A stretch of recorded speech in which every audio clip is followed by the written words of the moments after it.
Yusek, good afternoon po. Isinusulong po ni Majority Leader Sandro Marcos ang panukalang libreng kuryente para sa mga pamilyang mababa ang konsumo.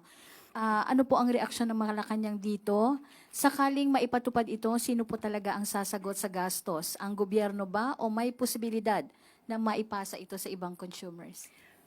Sa ngayon po, ipinapairal na po ng administrasyon na libre ang hindi lalagpas sa 50 kilowatt hour na konsumo ng mga benepisyaryo ng 4Ps. So kung magiging maayos po ang provision na ito sa bill na ilulunsad or nais na isabatas ni Congressman Sandro, pag-aaralan po ito. Pero maganda po ito para sa ating mga kababayan.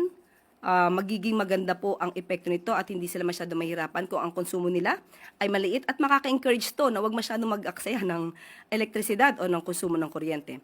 Pero ito po ay aaralin. So hindi pa po natin masasabi kung papabor o hindi dahil kailangan pong maaral ang mga provisions na to.